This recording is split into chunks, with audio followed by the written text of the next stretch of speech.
people, like a small town, nothing's real. Mama's still doing wrong, don't tell the preacher. Nothing really changes except the weather. If you can't say something nice, you don't say nothing at all. Don't want you up in my life, 'cause you talk too much.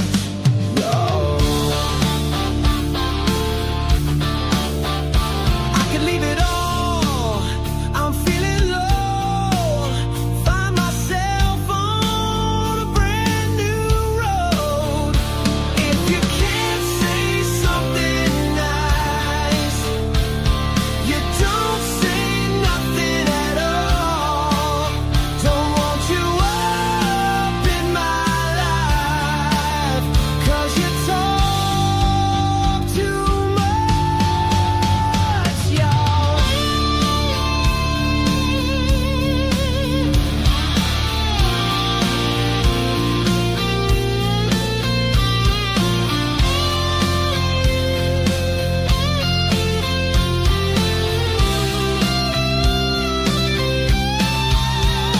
Gotta go to church on Sunday, get a dose of the Southern truth. Grandma's house is just down the way, and she's missing you.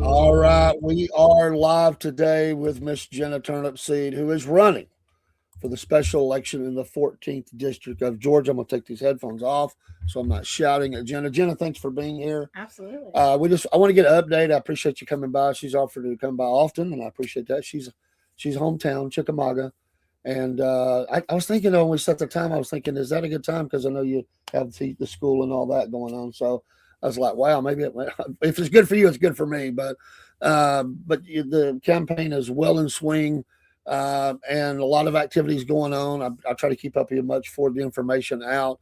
March 10th, correct, is the election day.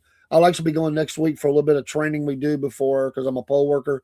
And then in March 10th, it'll be all day election. Get to the polls and get out. It's really hard to get people out to a special election sometimes. But I think this one will not be that case, because it's such a big election. It's so much is going on with this election.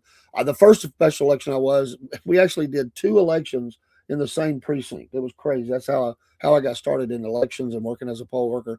And I forget even it was a local office, and the way somebody stepped down, they had to run for it. So, but it's the same work, whatever you do. And I applaud all the people in Catoosa County. There's some great folks that work with the elections. And so we're just going to catch up. It's a conversation. It's not an interview. It's just a conversation. We're just going to talk. So let me move this mic closer.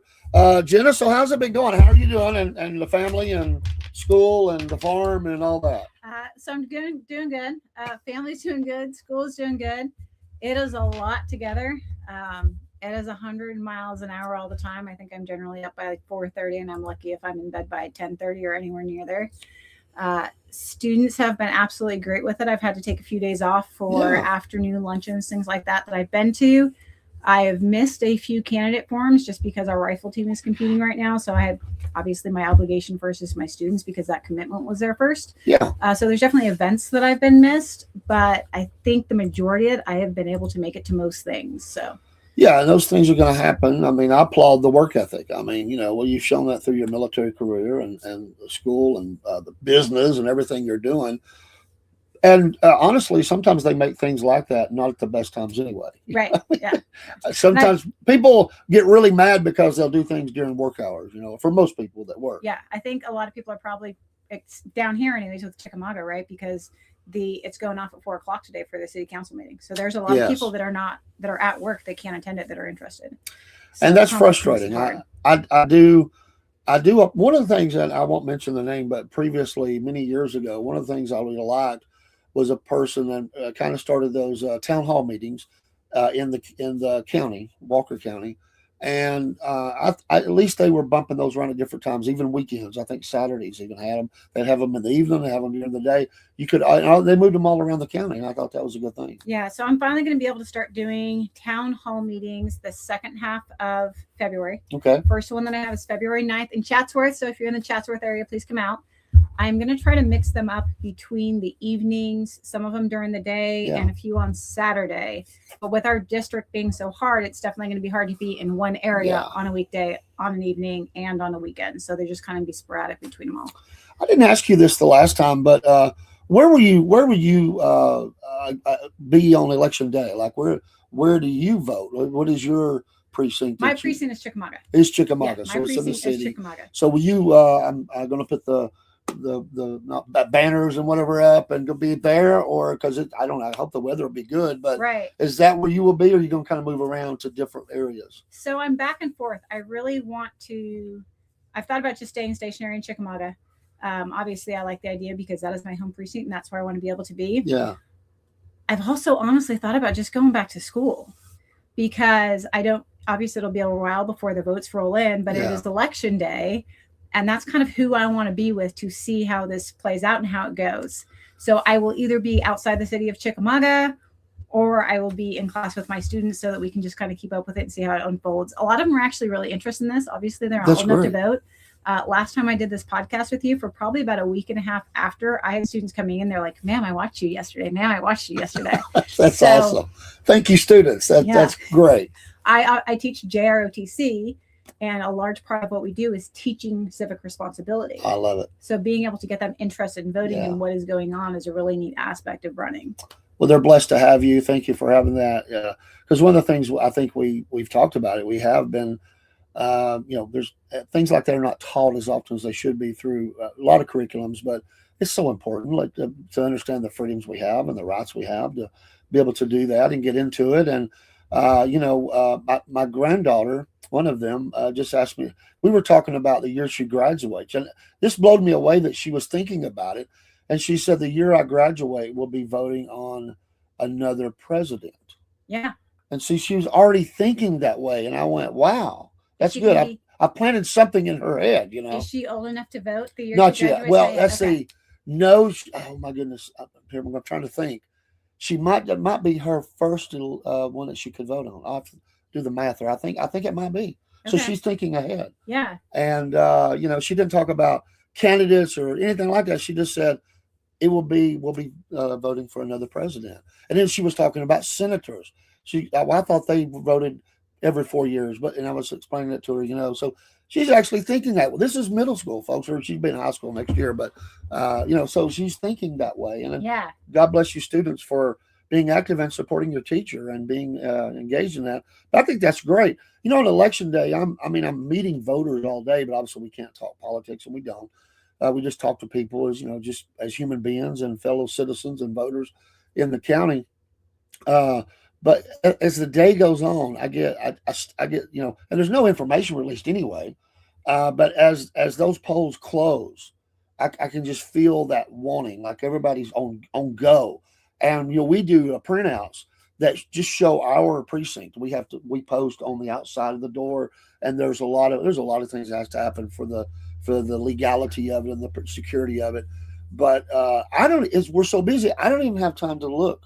Yeah. At that. Sometimes when we're walking out the door to take everything to the election headquarters, I will look and see. We don't have time. I mean, because you got things done.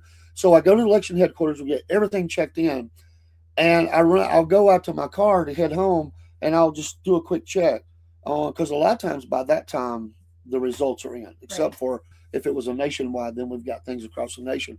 And I go live after I get home, no matter what time it is. Usually I'm home by 10:30, and I go live and talk elections.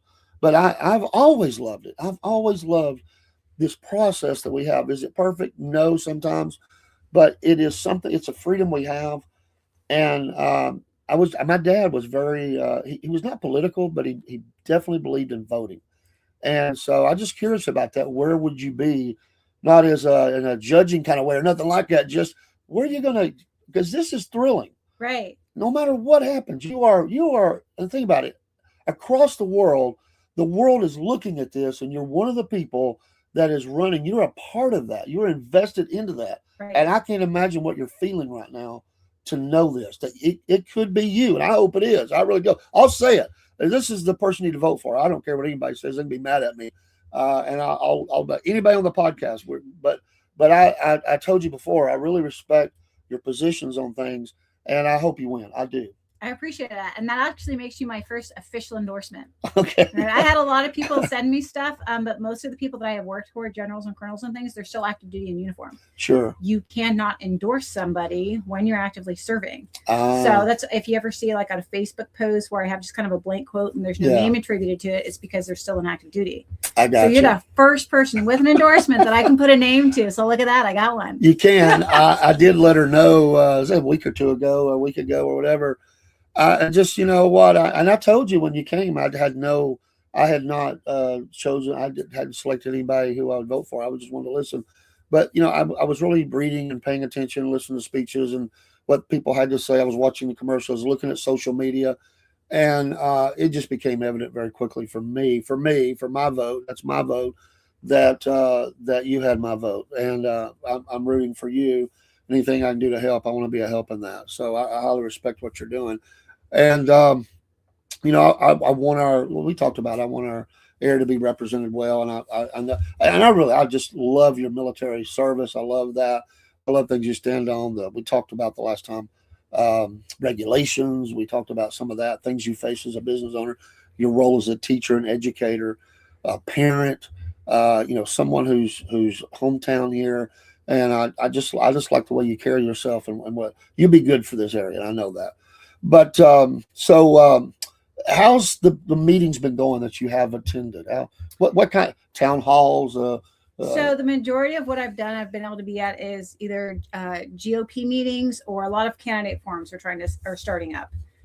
So Walker County had a candidate forum the other day. We all had the ability to speak. I went down to one that was at the GRA. Yeah. There were supposed to be 2 tomorrow. One was the official 14th district candidate forum that got rescheduled due to the weather we expect tonight. They go well. I really enjoy being at them. I enjoy being able to answer questions. Yes. The hardest thing about it is that you're so limited in the engagement. All right. In this kind of a forum, somebody can get on, somebody can ask me a question. It's great, and I can answer anything. But when you go through and it's a yes or a no question because it's a lightning round, or you might only get 30 seconds to respond, it's hard to compound on it. And it's hard to get out in a 2-minute introduction a lot of the stuff that you want to say. So I think that's the most difficult piece for me. I really just want to be able to sit there and engage and talk to people. And media can put that in a quotation, and it might not be a full thought. It's just they take one piece out of that, and you say, well, wait a minute, I want to talk more about this. Right. But it's a soundbite. Right. And they're looking for that. So, and there's officially, is it 12 or 15? I can't remember. On the Republican side? Yeah. 17. Oh, wow. I forgot. And then 2 Democrats, I think. Yeah. I think it's 17 Republicans, 2 Democrats, 2 independents, and a libertarian. Okay. Well, last I had looked, and I looked on the day they were qualifying, and I didn't look back, and I was like, wow, because I had talked to a couple other people, and they were telling me a little bit more, not politicians, people that are very, you know, I apologize, I've had a cough, but they were telling me a little bit about stuff that who they like, and I was asking about you. You know, they said, I thought, hey, 2 things. I appreciate they valued my opinion. Yeah. And they didn't tell me how they felt about you until I answered. Right. Okay. And they said, good, because I absolutely feel the same way. Okay. You know, they haven't decided, but I haven't decided, but I feel the same way. Yeah. And I felt, well, okay, I feel like I'm on track here. You know, they gave me some ideas on a couple others. I won't mention that.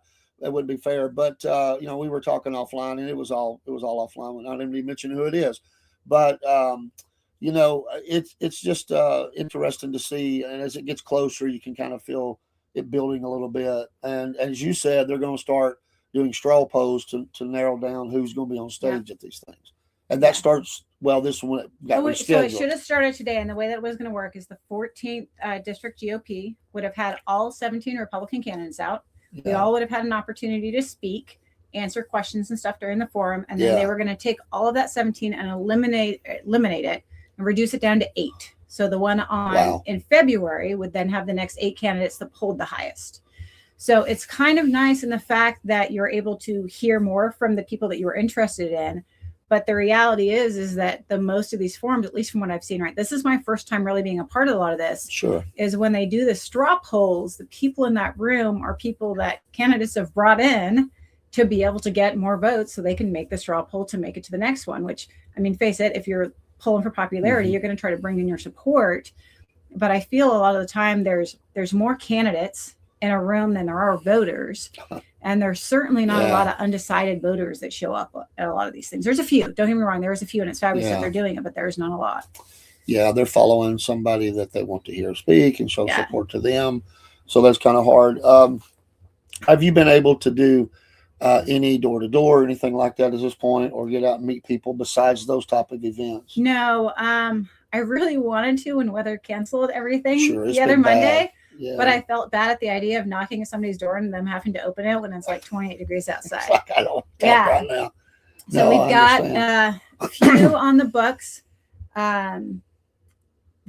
mostly after the 16th. Mm-hmm. I'll be out in the Dalton area on the 16th of February.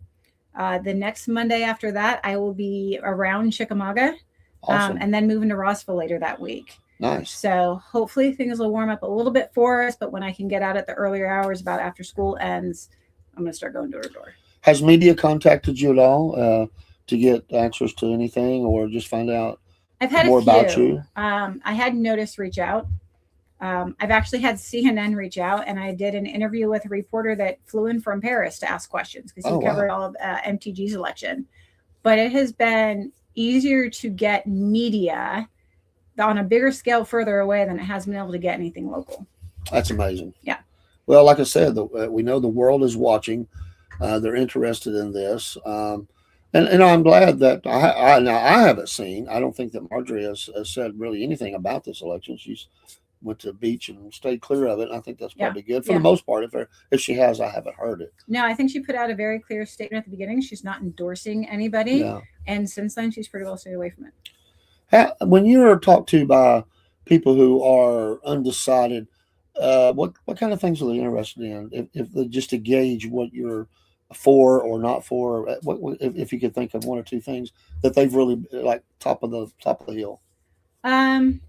Let's see. So I would say, where is it that I stand with Trump? That's a question that I get a lot, right? Because that's a pretty wide, even if you're a Republican, that's a pretty wide variance of, how you support him or how you don't. Yeah. Immigration obviously comes up, especially with everything that's going on with ICE. I would say whatever is in the news for the day is probably pretty prominent. The one that I absolutely get the most, and I don't understand this, so it's the APAC question. There's actually a guy on my Facebook who's always posting every single, almost every post that I have, responds with an APAC thing. I'm officially labeled the APAC shrill. That's okay. I'll take it. And he said he was going to be here today. So hello, if you are here. His name is Sean Lopez. I at least appreciate that he posts, right? Because he's looking at stuff. Sure. But what I don't get about the APAC focused over every other question, right, that you could possibly ask is everything that we go to, they ask about APAC. And everybody has their opinion on it. But if you look at the basis of where APAC started, right, it started very heavily to the left. And it was actually Democratic socialists that started the reject APAC started with Democratic socialist. And now this has so far stretched out that it's those that are heavy on the right that are now also with Reject AIPAC. Mm-hmm. But there are people that a lot of them still support, like an American Israel Alliance, but they've picked up this thing from all the way on the left. And I really don't know why it jumped so far and why it became like a number one subject over everything else. And yeah, I get it. I get it here on the podcast as well. And it's all or nothing. I mean, there's no negotiation with some. It's full on. People want all that defunded, and they don't want any connection with Israel. They don't want any monies going there. And so I understand the issues, but I've been following this for a long time. But to me, I don't want to go down that road myself. You're welcome to do however you want, but because I have to answer this all the time, and I get folks that are very upset. They're very passionate about it. I appreciate they're talking about it, and I've made my position very clear of where I'm at with that. I believe I have, and I'm more to the right, middle right of that. I'm not extreme on definitely either side.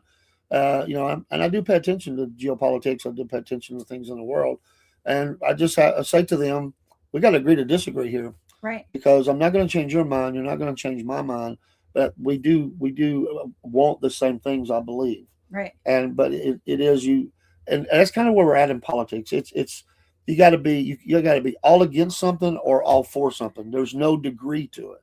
Right. That's frustrating to me. It is frustrating because we're never absolutely going to agree on absolutely everything. Yeah. I met a wonderful lady at one of the Floyd County Republican women's lunches, and I was talking to her, and she said, if we agree probably 80% of the time, then we're probably on the right track, right? I would say yes. Yeah. Because you're not going to please everybody. You're not going to be on the same thing. You can't. I can't do it. Everybody they're passionate again about certain issues. And so being in politics, and this is the thing that I would love to hear your thoughts on this, because, I think there's still a little bit of not understanding of our political system, and certainly that we're a constitutional republic, and you're being elected to represent us. Right. It is not, and I hear this in sound bites all the time. Majority rules. That's not how it's set up. Right. We elect those to represent us. And that's why it's important to know what they are about, and do they align pretty much with what you are passionate about or not. But you don't get to call them up every day and say, you're going to vote this way, you're going to vote that way. You are going to listen to constituents, obviously, but you're going to have to make decisions, and you're never going to be able to please everybody. It's impossible. Right. But if we can align on those things that we are really passionate about, that we think is the best for America and American families and economy and stuff like that, I think we're probably way down the road doing some good things. Yeah. And that's hard. I mean, it's hard. But that's where, as a politician, you're putting yourself out there. And it can be brutal, unfortunately. Politicians, their lives become, in a spotlight. Right. Your family, your kids, your business, everything about it. It becomes open door now with social media and everything. Right. But you have handled this very well. And I think there was something. Was there something else that you said that someone disagreed on, or something that came up at one of them? It might have been that question. I can't remember. But I was thinking it was something else. Somebody didn't like your answer, but you didn't even get a chance to fully expound on it. Right. Yeah. I can't remember what it was now. So Greenland came up. Greenland, that's right? How yes. do you feel about Greenland? And actually, it wasn't until you guys had brought it up here, I left and I looked more into it, right? Because I need to be able to understand where my stance is, where it is that I sit, and not just where it is that I sit, but why I sit there, right? So we were asked two specific questions, and this was at the GRA endorsement convention. The first one was, do you support the United States removing ourselves from the UN? And do you support Trump's? Oh, I'm sorry. Those are actually two different forums. So the USA and the UN question was that the GRA. The Greenland question was that the Walker County GOP. Okay. Sorry, these happened very, very fast. I can get crossed. But the gentleman stood up and he said, and this was of the day of the Greenland. A lot of the stuff was going on with the news of Greenland. And he said, who will stand up and stop being a bully to Trump? Essentially, that's what he said. Mm-hmm. And with the context with it and some earlier conversations that I had for the day, I went ahead and took the mic right away. And I said that, so my assumption is that you were talking about Greenland. And I'm going to tell you right now that I don't agree with the acquisition. And this is why I don't agree with the acquisition. And it goes into the cost that goes around it, the actual process, right? Because it's a sovereign country. And I know that through the process, it's not a feasible thing for us to be able to accomplish. Yeah. And 3 days later, what do you know? President Trump has now moved on and said, hey, this is what we're going to do. And I think a lot of that happens. We get President Trump will make a standpoint, and maybe his end goal isn't actually the standpoint that he put out, right? Maybe he got bad advice, maybe he has a bad opinion, but maybe he has another strategic objective. Yeah. And maybe that goal, that push that he had, was to get him to the bargaining table to end up where we were at. And it seems if you are willing to openly oppose it, that it goes back to, it has to be all or nothing, and people will shut you down. Yeah. And it's not going to be, why is this, what's the reason behind it? Okay, you oppose this, but maybe it leads to something else. It's just like, oh, okay, so you don't agree with something that President Trump wants. No. That's it, I'm not going to listen to you anymore. Exactly. We do have a couple of questions from Watchmen.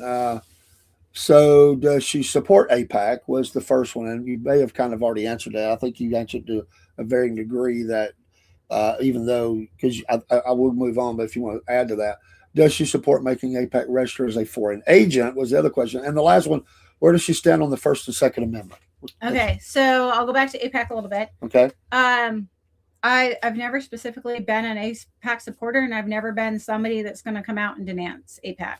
I think that we have a lot of PACs that are probably too politically involved.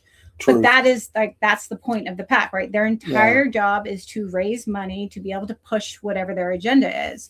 And to me, that is all AIPAC is doing. I have looked through the FEC website, right? They have to take FEC donations. They have to comply with FEC regulations, right, and cannot find a direct link to them being able to take outside money. And that's not saying that they're not giving the money to somebody else who's donating it. Right. But I can't find a reason to denounce them, which is what people want, over another AIPAC organization. Right. So I don't support them. I'm not looking for their support. I certainly don't want their money, but I'm not rejecting them compared to any other political organization. And I do like to say that I specifically do support a strong U.S.-Israel alliance, because we talked about it before. I think it's strategically important. And I think just coming out with the words, I denounce AIPAC, can add to a lot of other things that are going on right now. So that's not something that I can say. And it's a hot zone. I mean, we're talking about, military operations against Iran, and Israel said, I've said, I don't agree with everything Israel does. I don't. But I do support them, and I support some of the, agreements we've had in Intel and stuff like that. The Middle East is always, it's one of those things that burns you down. It Right. comes down but to bite you often, But and America has always had this. We will deal with this person, and looking for balance. We will try to level the playing field around. And again, that's not about me at this point, but I was just saying that I understand, people's frustration, because we see a lot of things that are happening, and it's okay if a voter wants to be totally against that. But I think, as it's something you're going to have to navigate. If you're elected, you're going to have to navigate a lot of different things. And what people, I'm not saying they don't understand, but some don't understand, is that when you're voting on a bill, it's going to have things in it. And sometimes you are the 80-20 we're talking about. You just mentioned, you may love 80% of a bill, you may hate 20%. You may not like it, but you got to have this. And that's that in Georgia at the state capitol, they call it making sausage. I mean, you're just grinding all that together, and nobody gets everything they want. Right. Nobody. That just doesn't happen. And so everybody walks away either really mad or kind of happy or really happy, but there's always that counter to that. Like, I didn't get this, or I had to agree to that. Yeah.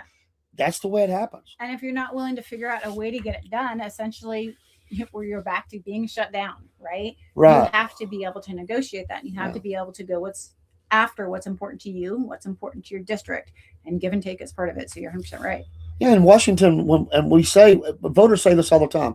Why can't they just work together and get things done? Well, in working together, you're going to have to make some concessions. You can't have it all your way. That's not going to happen. And folks, this. One of the key things is, and it hurt Marjorie. I applaud her for her stance she took. But if you don't get on the committees, if you don't get on those committees, you can't make a difference. Yeah, she spent 23 months out of her first 2 years banned from committee. So that doesn't do anything for our district when we're voting for somebody that's trying to be on a committee. We need somebody that can voice an opinion for us. Yeah, and I'm not saying cave, folks. I'm not saying that. What I'm saying is, you've got to stay engaged into it. You've got to find some workable partners that can help you get some things that you want for your district. There's things you're passionate about, and it's going to be made up of different people. She pretty much didn't have any of that. Was left to making videos in her office, down the hallways, and out front. I found those interesting, and doing a podcast. She started a podcast during that time and was doing that. I watched some of those, but you have to stay engaged in that. The Support third question, yeah. the First and Second Amendment. So I think that they are the most fundamental rights that we have, right? They're ingrained in the Constitution. Yeah.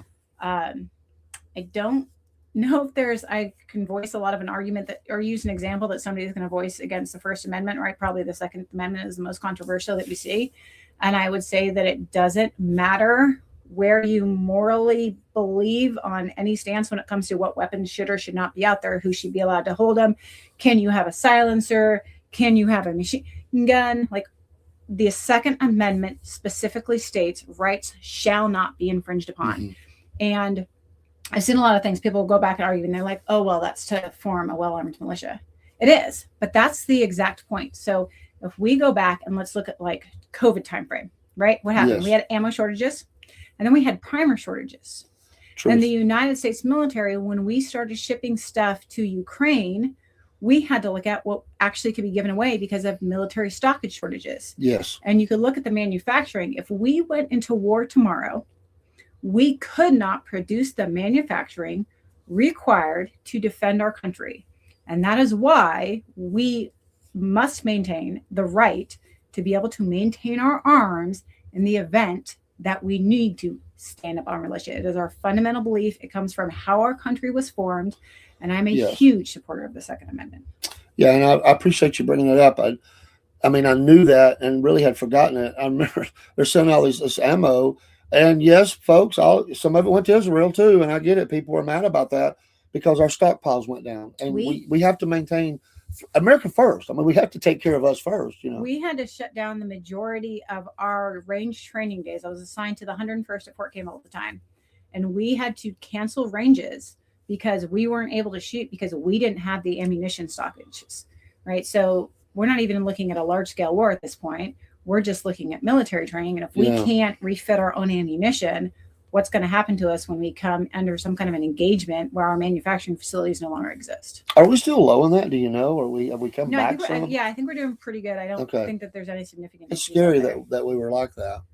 Broski said Greenland isn't a sovereign country. It's a self-governing country. Denmark struggles to send Greenland $600 million in welfare a year. 57,000 Eskimos on welfare aren't stopping the U.S. Your thoughts? And Broski, we talked about this a little bit, becoming a potential welfare state.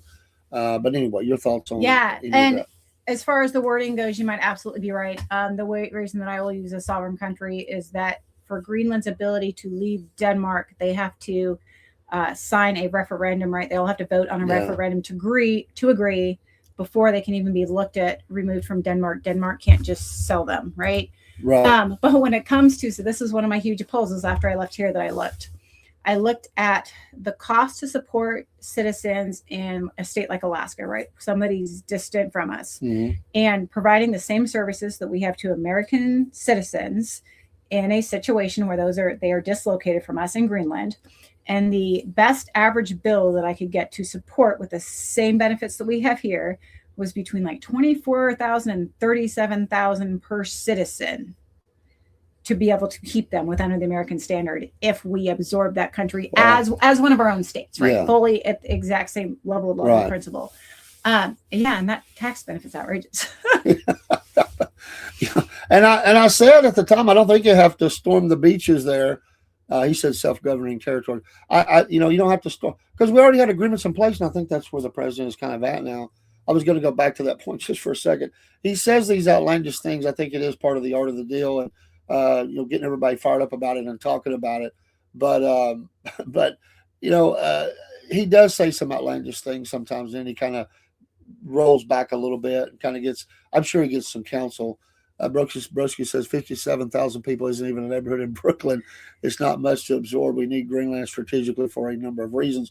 I agree with the strategy of defense of, but we already have bases there. I think I think those agreements will give us the rights to do what we need to do. Right. I think we have Base the level wise, ability- expand on that or whatever we need Yeah, to do. I think we have the ability to maintain a partnership, use it strategically as we need it, both for military bases, for pre-stockages, things like that we Yeah. use for rapid deployment to be able to ensure our defense. And I think we can do all that without owning it. Yeah. From your sense, does it seem like this administration is getting on a war footing for something bigger potential? Not that it will happen, but do you get a feeling of that? Because all we hear about is China, Russia, making sure we're set up here, taking out leaders here. Does it feel like that? It feels like we're getting on a war footing, but I may be totally wrong on that. I think we're upping our defense footing, and we're just not letting certain stuff slide at this point. Okay. I know we call it the Department of War right now. I don't think that we're taking an aggressive stance that we're going to go after somebody. But I think from day one, Trump has come out and said that we're not going to tolerate everything, right? There's a great power in being in your second term, right? You're not looking for re-election, and you can go out and do everything that you wanted to accomplish. He also learned a lot in his first term. He did. And so I think we've just said, this is what's right, and this is what we're going to do, and we're not going to tolerate it. And we're strengthening our national defense by showing that we can't be messed with anymore. Yeah. We have all these different hot spots around the world. And, he's trying to, and I said it this morning on the show, I think the president needs some wins on the, and he had we got the guy out of Venezuela. We got, the bomb, the nuclear potential, whatever in Iran. But, we have all this support and things going to Ukraine against Russia. Have you been asked about that from a financial standpoint or any kind of standpoint on the election trail? Honestly, Ukraine and Russia really hasn't even come up. Venezuela has. And I will say why I wasn't, a huge supporter of the push to secure Greenland. Absolutely, that what we did in Venezuela. Like our ability to just go in, hit the strategic objective and leave, I thought it was fabulous. And I would love to see our military operate more like that. But yeah, Ukraine and Russia hasn't even made a question. Let's shift gears. If elected, this razor thin margin that we hope will be there for conservatives after the midterms. What do and I know nobody can tell, but as you look in the, then we got another election too. But going into the second 2 years of the term of the president, we've got some things we've got some wins. The economy's starting to turn a little bit. I think at 4:00 today was supposed to announce about the Federal Reserve chairman and all that. But what do you see for, what do you see as things that are potentially good wins or damaging to us now that the midterms will be over and we're heading, president's not running again. Right. Do you see anything that you think that's a potential, landmine for us as a conservatives or as a nation, or the wins? How do you see that second term kind of going? Or the second part of the term? I'm sorry. Right. I'm very optimistic about the direction of our economy. I really think it's going to pick up. Mm-hmm. And I'm hoping that on the Republican side that is going to help, right? People are upset that Trump came in and he said, I'm going to do all this. I'm going to fix all this stuff with the economy. I think change takes time. He has been there for 12 months. And I'm hoping that around the 20, I don't even think it's going to be the next 6 or 12 months. I think that around the 24 to 36 month mark, where we are looking at another election, I'm hoping that that's where it really starts to hit in. A lot of the stuff he's done starts to take place. I do think that one of the big landmines that we have is going to come is when we're looking at the budget and things. I was really excited when Doge came out. I think it was one of the best ideas ever. I think we've talked about that. It may not have been implemented specifically, right? But just taking the fact that, we're going to look at government reform, or we're going to look at the programs, we're going to look at the overhead, we're going to reduce stuff that costs us money. I think that was fantastic. But now we're looking at passing 12 appropriation bills. I think every single one of them, if I'm not mistaken, has an increase, right? To include the Department of Education. Trump came out and said, hey, I'm going to slash this. And now we're giving them more money. So I think that becomes a landmine, because what is the thought behind saying we're going to get rid of this and now we're spending more money? We're going to reduce how much we spend, but now we're spending more money. Yeah. So I think that's probably the biggest landmine that we're going to get into. What's your view on tariffs and how the president is using those? I mean, I don't think we've ever in political history ever had tariffs at the top of the news ladder that it has stayed at for some time now. As the president has used these, up them, reduced them. What is your view on the tariffs themselves and how he's used them thus far?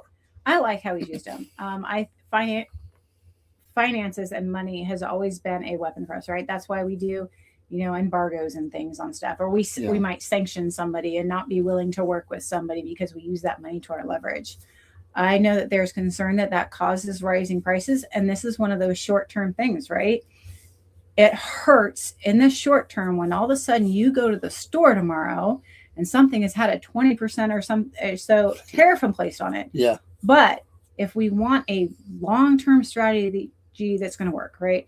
If we want to increase manufacturing, if we want to increase American companies and business, if we want to encourage people to buy stuff from here, then we have to do these things, right? It's the only thing that's going to change people's mindset. We can't say, hey, we're going to stand up some businesses. We're going to get this so people spend our money here when they're still spending it abroad. We have to create a force and a driver. And I think the tariffs does that for us. Along that, and I have another question, but when you said something made me think, every week or every day, pardon me, all this money goes out of the country to people that make money here and they send it out, and billions. I don't know the number. I don't remember the numbers on it, but it's a lot of money that leaves the nation, and goes out. Is there anybody ever talked about, I don't know, people hate the word, about a tax or something on that keeps some of that here, or have you ever thought of that? Because it is a financial. There's a lot of money leaving our nation. I mean, it's not spent here; it's spent overseas, or Mexico, or Guatemala, wherever it goes. No, honestly, I've never thought about that. I think it's a really interesting idea. And if you look at, we have a gift tax, right? You have a certain amount of money that you can give away in the United States to even a dependent, right? If they're trying to buy a house, and that's taxed. So if we are just sending money out of the country, I think the idea of taxing that is probably an interesting idea. I don't know that there's any tax on it. There may be, but I don't think there is. But I see them line up as that's what they're doing. They get paid and they go to the big box store and they send that money. I mean, it takes them a few bucks, but they send all this money, hundreds, thousands of dollars, whatever, but it's billions of dollars that is leaving over time. I don't know how much it is. I'll have to get that number that is leaving the nation and going elsewhere. People want to help their family. I get that. But that money's not being spent here. It's being spent. So we lose in that. We lose in the taxes and stuff. That would be where you're spending that money in different areas of our state, cities, counties, and federal. So that has got me something interested else, right? And something else that I need to look at. If you follow along or you listen to some of the different debates, you'll notice that some of my stances might be, I think this way, but I'm still looking into it, or I've taken a pivot. I've gone kind of back and forth in between some of the health stuff for RFK because new information always gets presented, right? So I say that because last time we were here and we were talking about Fair Tax Act, I had said that I wasn't really sure how I felt when it came to the idea of Medicare and Medicaid, right? Mandatory spending that may change under the new Fair Tax Act. So I looked at the actual one from Buddy Carver that's currently on the floor, right? Because we've been doing this since like the 90s with the Fair Tax Act. But our current legislation, I looked at the way that it addressed items being spent that is mandatory spending. So that comes into VA benefits, Social Security, Medicare, Medicaid, to make sure that it was protected. I really liked the way a lot of that stuff looked. And so by the time I got done looking at it, I was like, okay, I really like the Fair Tax Act because we're looking at specific sales. But now if you're talking about money leaving the country and it's not being taxed on income, and it's not being spent here because it's being sent out of the country, that brings another question in the equation. So should that be taxed, especially under that system? I think is a whole new idea. Yeah, just we can explore that as in the future as you start. I like, and by the way, I like that you are willing to say, I don't know, let me look into that. And I do this often. I pivot, as you say, I pivot a little bit on something because as I get new information, I'm not heels in the ground, the boots in the ground, and saying I'm not going to move on something. There are some things I'm firm with the Second Amendment, whatever, but there's other things I want more data. I want to understand it a little bit more. And what does it mean? Is good for us, bad for us? Because every action has a reaction, and you're trying to figure out what works, and who would you impact. Let's shift to education. You're an educator, okay, and which I applaud that. And I love the idea of teaching. I never did it. I think there was probably times that I should have probably went down that road because I love to teach history, I think, but it didn't happen. But maybe through the podcast, I can teach a little bit. But what is your feelings about homeschooling and vouchers? Because that comes up. It does come up, Okay. especially vouchers. That really does come up. So I'm not digging for anything. I just Yeah, wonder, as an no. educator, how you feel on that. It's actually me and my 13-year-old daughter were talking about this morning in the Oh, car. okay, cool. So I love homeschooling. I will say that I am all about school choice, but I am not necessarily for school vouchers. And my argument against school vouchers, or why I don't necessarily agree with them, is that it goes to the same idea that school vouchers essentially becomes an incentive, right? The government is giving you a voucher to be able to help Yeah. pay for private school or such like that, right? Or use Right. a homeschool, depending on how you frame it. So if we do that, we are taking other people's tax money that they have been paid into the tax system, to take and use for something that is specific to us. And I don't agree with taking other people's tax money for items like that. I think the taxes should be specific for public goods that is available to everybody. Yeah. Right. So maybe everybody's paying into the tax system because everybody between a certain age has kids. Well, what happens if you're over 70 years old and you're paying into a tax system, and a federal tax system is supplementing school vouchers? Because who knows where they would end up taking this money from. Yeah. It's not your responsibility at That's a that good point. age to be able to pay for my kid's private school. Yeah.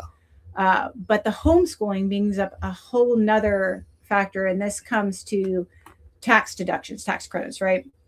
So if you don't know it, there is two different types of tax credits that we get for having kids. Okay. One of them is specifically for working parents Hmm. that have their children in daycare. And this is come to be something that probably most people won't agree with me, but I don't necessarily agree on. And this is why.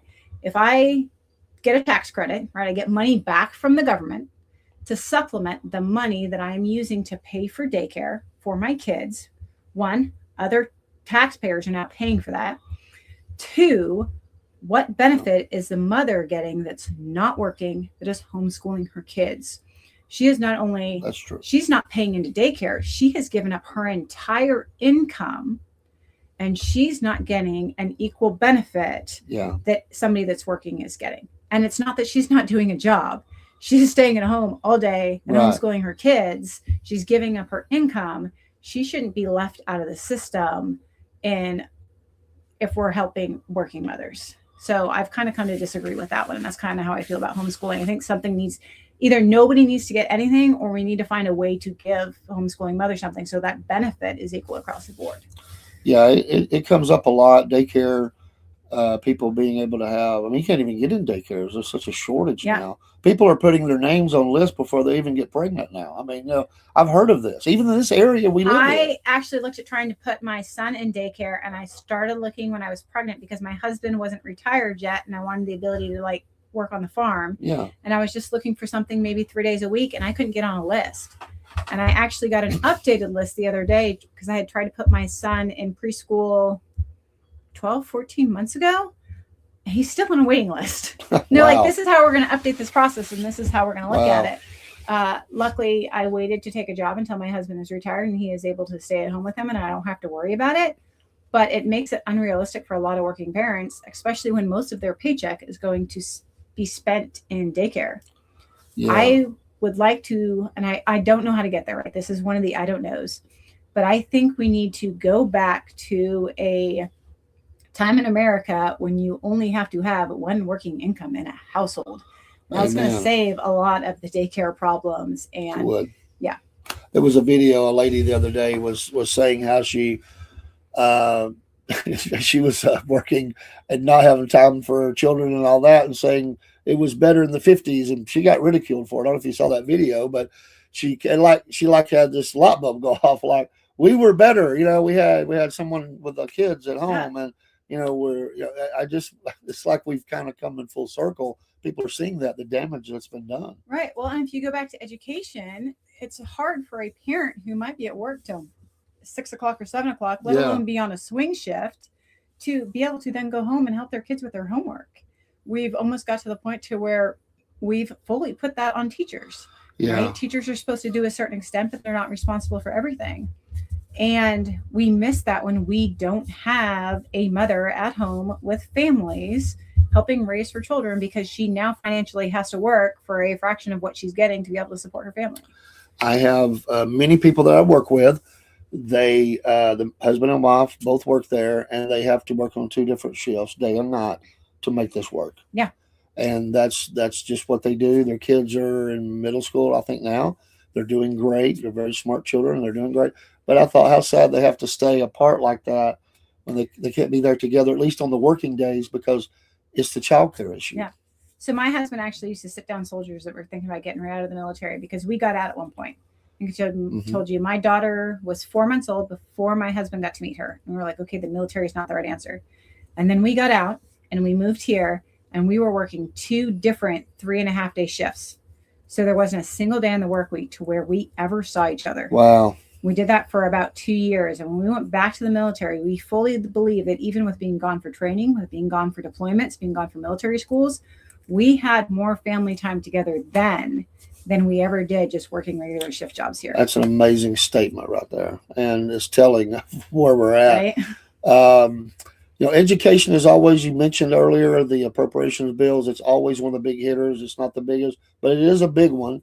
Is there, what, I'm not asking you to solve the world, but, where do we go from here with education? I mean, it's a battleground. I mean, for a lot of different reasons. I don't have to go through each one, but we certainly, I think everybody says we need to do more, do better with education, but there are challenges there. But, what's your thoughts on that? Is there 2 or 3 little things that, or not little things, Yeah. maybe big things that you see as an educator, like, we need to go down this path. This is going to help us get better. So the 2 things I'd really like to see happen is, one, I honestly do want to see education go back to the states, because I think it makes us competitive. Mm-hmm. I'm going to say there's 3, right? So the first one is I want education to go back to the states so the states can control it, because I like that. what happens when you're applying for a certain college and your high school has a standard over a different high school? That's high school not only wants to be the best because it wants to be the best, but it's recognized as no, right? It has a value to it when you're applying something to say that I graduated from high school in Georgia with these standards and these grades, right? Sure. Georgia is number 1. The next thing I want to see is I want to see us specifically address reading at an elementary level, preschool, kindergarten, first grade. There's all these attempts to try to fix it in high school, but we're not looking at the root of the problem. And I want to address reading, and not just better English classes, or let's pull a kid out of history, let's pull a kid out of science to teach them to read. It's been proven that the education that they get through history, the education that they get through science, those additional programs makes their reading capacity better. So I really want to see us take a change, start to implement it right there at the elementary school level. Right. And the third thing is going to be school choice. So I said I don't necessarily support school vouchers. I support school choice. My middle 2 children, this is why we were talking about this morning, my daughter, is that they are a product of school choice. We lived in North Carolina, and they had a school choice program. We're in the county that you could elect to apply for a program in these different schools. They were competitive because every school wanted to have their program that defined them. And if you wanted to drive your kid across the county and you were capable of doing so, you could enroll them there. And I think that is what gave them the best value for their education, and why they do so good today is because they came out of a school choice program. And I want to see that in every county. Okay. That's something I'd like to talk about more. I honestly don't know a lot about that. I've heard the terms and I know a little bit, but not a lot, but you're on the front end of that. One more I thought about on that topic is school security, and I know in our area, and it's challenging, let's be honest, in the county that I live, they say we have resource officers at every school. That's not totally true because they don't always have enough help. So they share, and you'll see them leave to go to the other school or come in, but they're trying. I'm not knocking what they're doing, but we have seen school shootings, some really bad ones. We've seen a change in the tactics of how the police handle these in different areas of the country, but it is something that is ongoing. It doesn't seem to stop. And as someone who's a parent and an educator, what is your thoughts on that? I mean, people talk about arming teachers. They talk about nobody wants to see the school turn into looking like a prison, and metal detectors and gates. What do you feel? How do you feel about that as an educator and being safe at school?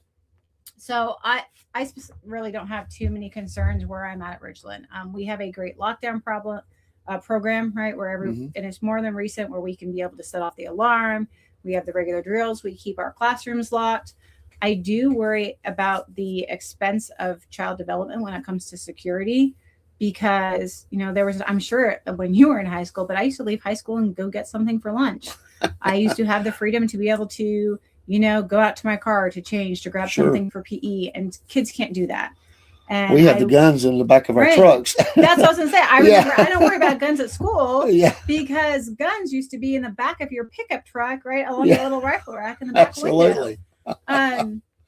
I honestly, and that going back to the Second Amendment, I don't have a huge problem with that. If you are in a small enough town, I think that city should be able to authorize it if that city and that school district and that school board thinks that is how they want to handle it. Mhm. And I would like to see, honestly, something more like that than just taking our kids, taking away the freedoms that they have, and eliminating their ability to go out and do stuff, because they're not going to be able to grow up and make judgment calls. But Right. At high school, and I'm not asking just about that school, but is there any kind of councils or anything where the kids get the ability to sit in and have discussions about security and things like that? Decisions on because we're teaching them to be young adults. I mean, right, that's what we're doing, and not just on security either. I mean, there's other things, and some schools have done that where they get kids into a committee with educators and maybe police or even county officials, and they get a voice to that. They get to bring questions. Yeah. Is there something like that in place So, where you're at? I don't know if there's anything specifically for the security concern, Okay. but I do know that Walker County, the superintendent Damon Raines, when he's had some of his boards, that they do bring students in. Like, he has a specific student council. I actually had a kid that was asked to be on it one night, which is how I was made aware of it. And they ask their opinion on things, so they do get them involved. Good. I do not know if that goes to a security question. Yeah, well, and that's why I said it may not be just that. I know as I was in the PTO and PTAs, they call them different things. We talk security at times. Obviously, there are things you can't share because there are things that we don't want bad people to know about. But they have made improvements in both counties in our area, especially since some of the last school shootings. And I know we live in a very at times it can it can be poor. There's a lot of children who are, because the families are struggling, even homelessness of children in school.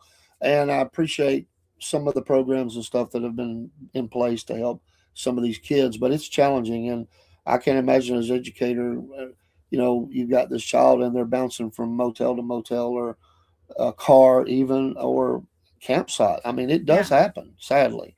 And I know those are challenges that we have as schools, but that kind of gets dumped at the school's feet. Yeah, I think one of the questions that I've been struggling with, especially like during this campaign when I get asked about it, is when it comes to parents' rights.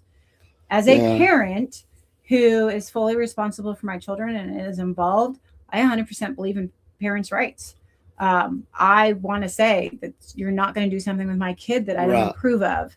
And I've specifically been asked about healthcare and things that should be provided to students with a parent's being absent or a parent not having consent. I also know that I have students whose parents are not involved, and they don't have an option. And I'm struggling right now with just the idea of what should be allowed to help support kids in certain situations that don't have, kids that have been kicked out of the house, that are crashing in somebody else's house. Some of them are even legal adults, they're 18 as seniors, and they can't sign anything for themselves, but they don't have a parent to sign anything for themselves. And what are we legally able to help with an adult that doesn't have a parent? So that's something in education that I've been faced with, that I really don't know how to respond to that, but I see it as being a problem. I think we're going to figure out how to address it. Yeah, and it's bigger than school, and it's bigger than the 14th district is a nationwide thing. Let me catch up a little bit here. Broski put in a couple things. Greenland is North America. NATO says this one. The U.S. made sure the Nazis didn't conquer it, not Denmark or the rest of Europe. Trump is looking years down the road with the Greenland situation. Down the road doctrine, baby. Or Don Rowe. If a McDonald's started in Greenland, will they serve a McSeal burger? You'll make somebody mad with that one. Extra cheese. Y'all are funny. I don't think seal meat's any good, is it? seal meat isn't any good. I would It's, think really it would tough. be. I would not think I would want that on a burger, Brusky. I mean, come on. We got someone here who's farm. Got products. I mean, they understand these things. But let's talk about a little bit Social Security. That's always a big one. It's running out of money. Yeah, they stole the money. They took the money. They got to figure this out. If we don't do something, what is the number? 20, 35, 37 or something? So it's going to be broke. It's less than that. It's now. less than that now. Yeah, Wow. I almost think it's 35 or shorter. Yeah, it's we got problems, and we have the baby boomers who are the biggest group, and with healthcare and nursing homes and assisted living and Social Security, and giving them cost of living raises and all that. It's challenging, and it's a huge hit. Is it the biggest one? Or no, defense is the biggest one, but it's No, right. healthcare is. Oh, healthcare is. I'm sorry, healthcare, defense, but it falls right in there in the It top falls right in four. there. Right. Yeah. So there's been a staunch change. So in the 90s, defense was the biggest one, and healthcare took up about 2/3 of that. Now, with that healthcare, the majority of the budget is obviously Medicare and Medicaid, which yeah. falls into that Social Security realm, right? As far as like the large spending increase because of the baby boomers. But it used to be about 2/3 of it, and now it's almost 150% of what the defense budget is. Like that's how much it's raised. Wow. What do you see as how I've heard the president say a few things, and this goes all the way back really probably to the Bush administration. They were talking about investing some of that money so it would grow, and not, different. There's different ideas out there. Basically, we're gonna have to take a bunch of money and dump into it. I know that. Right. But what do you have you thought about, longer term, how you would feel about the government and taxes, and how do we do that? Because these people paid into this for all these Right. years. They feel like, hey, it should be there for me. This was something that was set up, whether you like it or not. That's there, and they did pay into it. Right. So, and that was one of my biggest concerns with the Fair Tax Act at first when you guys had Yeah. asked about it, right? Because we have itemized on our paychecks that we have paid specifically into these funds, and if we get rid of that, is somebody going to try to chop it, right? That was my biggest concern. Yeah. I have come to find out that I like it because now we're all paying a fair rate in Medicare, right? So right now, if you make more, you pay more into it, and then it costs you more later. I want to see a system specifically. First thing I want to do is I want to reduce the costs. I want to reduce the out-of-pocket costs for Medicare specifically for seniors because I don't think they can afford it. Right. Then I would like to grandfather anybody at a certain age into the current Medicare system and program and Social Security system. So let's say, and I haven't picked that age, but I generally use 50 years as a rough buffer because I am 42 and I am young enough to be swung to another system. I have enough working years ahead of me. So let's say it's age 50. I want everybody that's 50 to still be fully entitled to that system that they have paid into. Then I would like to figure out how to change the system for everybody underneath it. And it's I think they call them the baby accounts. I'm not sure what the name of it is. Like the $1,000 that's going in. Yeah. If you look at it, the way that it grows the interest rate, I think is a really unique idea and probably a place to start with it. But I think we need a complete system overhaul. I don't want to see a further expansion of Medicare and Medicaid for my children at all. I want to start something new. I want it to be completely different. And I only want to preserve that program for those individuals that have fully paid into it and are dependent on it. Yeah, I think you make. Hey, Jake, appreciate you coming by and taking care of that bot for me. He helps me out on Twitch. I appreciate that. He's one of my mods and a fellow podcaster from Mississippi, though. He's not Georgia, Mississippi. Yeah, I agree. What we have is not working. Right. I mean, and but every administration seems to push it. At least this president has said we're going to do something. We got to do something. Everybody's talked about it, but President Trump is a doer, and he wants to get things done. And I think from a business standpoint, he sees this is bad. Yeah, I want to fix it. So I think something has to be done. We might have to tweak that as we go along, but we got to do something. Yeah. Two of the tweaks that I've looked at recently, and this goes back to I have ideas. I'm not an expert, and I think it takes a team to do the research and set it up. But two of the things that I'd really like to see happen right now is they're looking at finally being able to negotiate Medicare drug prices, right? This is a thing. I don't want to negotiate them. I want Medicare to specifically pick up the TRICARE ones that already exist because we've already done the legwork, and then we're not spending additional tax dollars trying to figure it out. There is some problems between the drugs that TRICARE can deny them versus, Medicare needs to be able to approve them because people need those. So those might be the drugs we have to negotiate. Yeah. So I want to see that one happen. And I think that will help with drug costs, like right off the bat. I think I did a post on it or something the other day. I was specifically looking at numbers, and it was somewhere between like maybe around 30% of the cost would be saved for drug prices.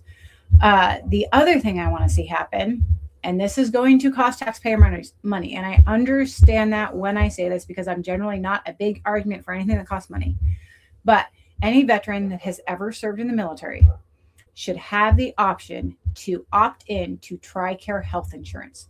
Just like we have a retiree program, there should be a veteran program because you have served your country, you have earned it, and then we can solve at least the Medicare debate for a good portion of the population if we extend that. And it's those small fixes, right? Let's fix the Medicare drug price. Let's fix the veteran health care. And then let's find the next thing on the target and let's fix it. And I think we need to start making the small tweaks. I think, and I like where you're going with this because I think, and here's the problem: we make government programs, and it can't be. It's one size doesn't fit all. There are different. Everybody's at different places in their lives, right? Whether it's military, the age they are, whatever, and we make these programs, and it doesn't fit everybody. Right. It may fit the majority. It may not fit everybody. And to give people choices is always a good thing. Yeah. To get educated, have choices, and say, okay, this is the best path for me. We do that now in industry. You have choices to make on what level you want to take out. If you're a young person, very healthy, versus someone who's very close to retirement and maybe has some health problems. Right. What level of insurance do you want to have? What level? And so I think it's good to have choices for that. Yeah. And options, because a lot of times what happens is people run out of options. They don't have any options. Yeah, and it's never going to be one size fits all. We have to address it by the population, the need. Though one of my biggest problems that I've had with the ACA subsidies and things is that you're using everybody's tax dollars for a specific group. And I acknowledge that there is no good, clean answer to replace it, but we're only looking at working class families. Right. We've completely forgot about seniors. And guess who has the biggest healthcare issues, the biggest healthcare bills, and we're not even addressing helping them. Absolutely. Are you good for a few more minutes? We have blown up an hour, and I didn't even notice. Jake from Mississippi does have a question, though. It's a good question. Okay. All these have been good. Thank you. What is your stance about special education? I am autistic. What are you going to do about special education? Is there anything that you're thinking of there? So I think it's a great question. So this plays into a lot of the school choice. Okay. There is certain schools that have been set up better with special education programs to service certain needs.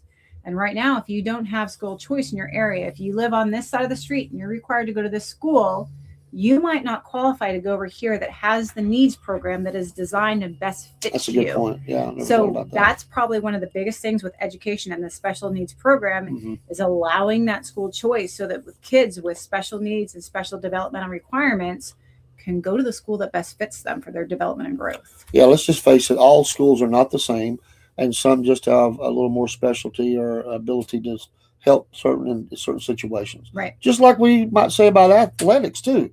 Some schools maybe have a little bit better opportunity for this person in this particular athletic field than another school has. Yeah. It's just a different program. It just fits them better, and I think that. Are you on social media? She most certainly is. I know she's on Facebook. I'm on Facebook. So I probably use Facebook more than anything else, but I'm on Facebook, Instagram, and Twitter. So Facebook is just Jenna Turnipseed for Congress. Yeah. And we've got the flyer right here. Here's the front of it. So there you go. There's the flyer. I keep it here on the desk and I show it often. And then there is the platform and some of the things about her. That's a nice picture.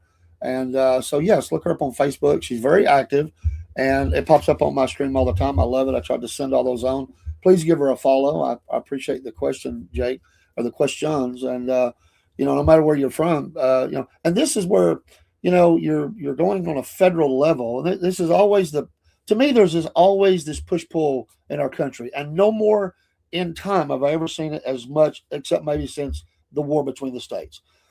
What federally we want to do versus the states' rights. I'm a big believer in states' rights. Yes. But at the same time, if a state is not performing very well, I mean, something has to happen. I mean, we've got this clash right now between federal law enforcement, local government, and local law enforcement. What a mess we have in our nation.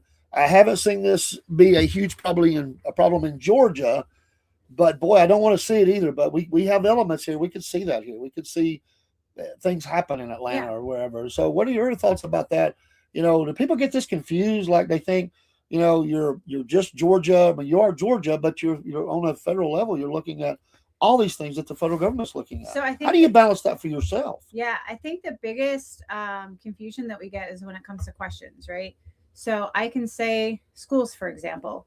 I want to see schools go back to the power of the states. But on a federal level, at that point, now that the state owns it, I don't have a lot of say in that. Right. So when people ask me about how I feel about a certain topic, how I feel about a certain business regulation within the state, that is not a federal level question. I can have an opinion about it, right? Especially as a congressman, I can try to influence that, but that's not something that I have a say in. So I think we see a lot of confusions on the questions. We definitely have the ability to influence it, right? So I think that is fantastic. And I think when it comes to certain standards, we have legislation that we can set certain standards. So I believe in states' rights, but when it's something that affects multiple states, if it's right, look at commerce across different states, those things that impact everybody, yes, that falls on a federal level. Absolutely. Last question I have, unless somebody pops one in, is we kind of talked a little bit about it, but is there something, because everybody goes to Washington with some things that they want to help their district. What you mentioned a little bit, let's close with that. Unless you have more, I'm here for however long you want to be. What do you see for the 14th that you want to take to Washington and say, this is where I need help? I'm gonna help you with this bill, but I will need help back at the 14th. Okay, so I specifically want to be I want to be a tool for people that are trying to expand programs that are being turned down for federal money or other reasons to inquire about it, get them an answer and get it fixed. And I'll give you two specific examples, right? The first one is going to be near and dear to my heart, right? We have a JROTC program at Ridgeland High School. The JROTC program across all of the United States is limited by how many you can have. So we traditionally... What is it limited by? It's congressional authorization. Okay, I didn't know that. Specifically states that only so many schools in America can have a JROTC program, right? And it goes back to budgeting and funding, right? JROTC program is supposed to be halfway funded by the Army, the Navy, whatever that program is. Okay. So when we shut down as an Air Force program and we picked up as an Army program, we were no longer funded because we were an approved Air Force school, but we weren't approved an Army school. So Ridgeland High School is not getting any federal Army money for its JROTC program. The community is funding all of it. Wow. Well, the National Defense Authorization Act of FY26 increased the amount of schools the country could have by 400. Oh, wow. So we have a high school now that is stood up, that is allowed to get Army money. It falls under the congressional authorization, but we're not getting any because somewhere in the Army, they have decided that all of this funding is going to the Northeast to start up new programs. Not support schools that already exist, not support a school that already had a program, but new programs. Wow. That is something a congressman can go up, specifically say, why is this happening? Why aren't you supporting my district? The next one is going to go towards on the education side.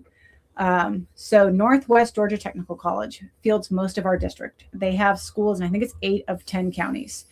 They have a really neat program, and I learned this the other day. I got to go down and talk to them and learn some different things. They offer training at some of the prisons. So welding specifically, they have this mobile welding trailer, and they can go, and inmates can come out and get job training. Oh, that's good. While they're there. And then they get job placement because they have a skill. They have asked for federal funding under an already approved program, right? Somebody's getting this money. Right. 2 different times they've been turned down. So the person that can answer that call for our district and say, why was I not approved for this? Where did this money go? I want to argue to be able to help this is our congressman. That's a large piece and I want of this role. I have the ability to field the calls of, why can't I have this? Why didn't it work? Why didn't I get this? How can you fix it? And then I can go call somebody, because if a congressman makes a call to any other agency, the agency has to issue a response and inform us about their decision. I've never heard of that. I mean, I've heard of the program. I didn't know. And what is the limit, by the way? How many can you have? Is it just the limit is the number of schools that can have it? But in the program itself, are you limited how many you can have? So you're not limited by how many students you can have. So I believe we went from 3,600 to 4,000, if I have my numbers right. Okay. And I always like to say if because I feel like I'm reading so much right now that it gets kind of messed up. I know. So with that 4,000, it's then broken down to a portion of the Army, portion of the Navy, portion of the Air Force, portion of the Marines, right? Okay. So we have Air Force, Navy, Army, JROTC. If the Army, let's say Army got 2,000 of that 4,000 pot, and the Army does have the largest pot, they can only have 2,000 schools. So if the Air Force or Navy shut down a school, but the Army already has 2,000, it's not allowed to have another one. Gotcha. But the Army got about 200 of these 400 increased allocated slots. There's no reason that we shouldn't be given one here in Northwest Georgia. Sure. We have more students than a large portion of the already operating JRTCs because we have so many that are already involved. We need somebody that's going to ask and help us get that funding and authorization. Talk about the benefits of that program. Because some people listening may not even understand what it's all about, but just give us a synopsis if you don't. If you have time. Fine. Yeah. I would like to know myself, and I get a little bit of it, but I'm not going to sit here and tell you I'm an expert about it because I'm not. Tell us and our listeners what's the benefits of that program from your perspective. The primary objective is JRTC is to teach civic leadership, right, or civic responsibility and leadership.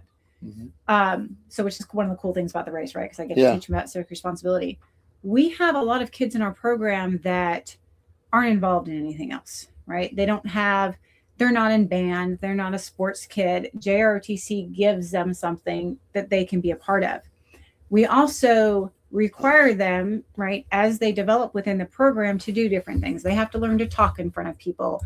They have to give classes. They go out and they help the community. All of them are required to do community service, and it gets them engaged. And when they develop in these roles from just being somebody that's standing in formation to by the time they're a senior, they might be like a first sergeant. So somebody that controls a company, or the battalion sergeant major, and they now own this program and they've developed it and they've grown with it.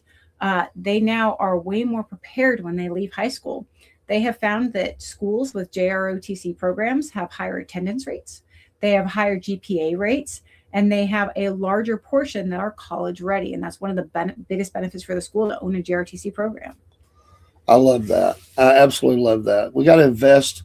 Thank you, Jake. He said he just followed you on Facebook, X, or Instagram. Thank you so much, Jake. And share that out. Share her out. And he'll do that. He's really good about that. We got to invest in our kids. The kids are the people that's going to be the leaders of tomorrow. And we've got to prepare them for that. I love to invest in kids. You know, some people just don't have anybody around them. It doesn't matter whose kid they are. If they're asking me, I'm going to try to invest in them the best of my ability, the goodness of America, the goodness of God, and all those things. And, there are kids just knocking it out of the park. They're doing such great things. And I hate it when people say that all kids today are lazy and they're not, because that's not true. No, it's not true. They are rocking it. Their kids are awesome. Man, I have some of the most awesome, interested kids in different fields. We had a high school ASVAB the other day. We had a small portion that decided to take it, but the ones that did absolutely killed it. Like the possibilities that they have career college-wise is exponential. They scored so high, and it's great. Wow. Because they're interested in doing well. That's awesome.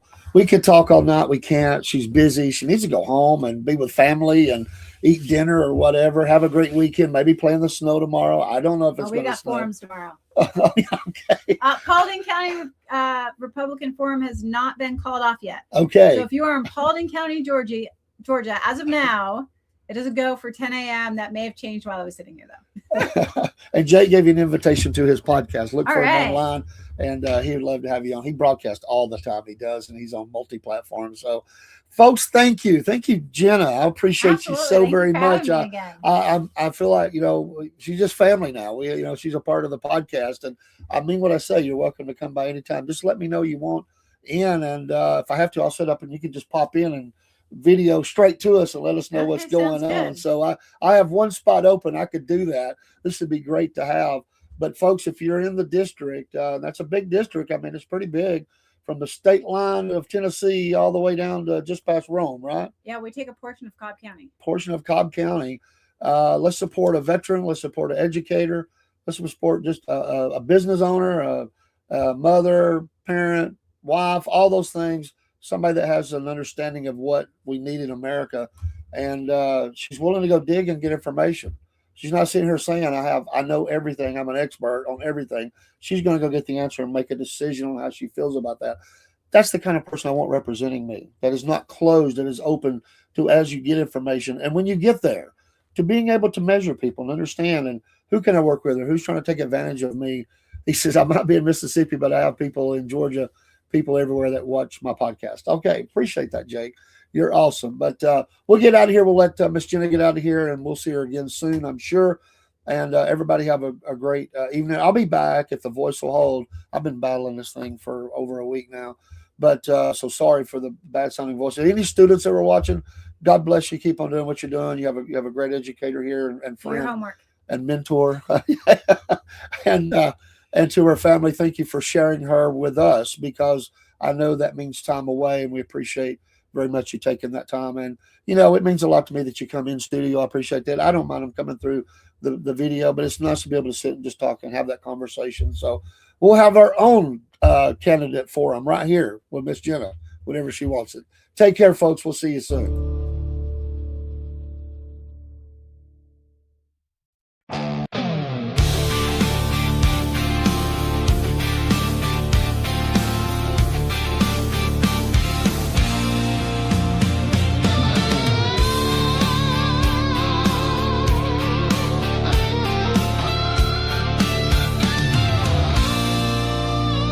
It's a complicated life for the southern people.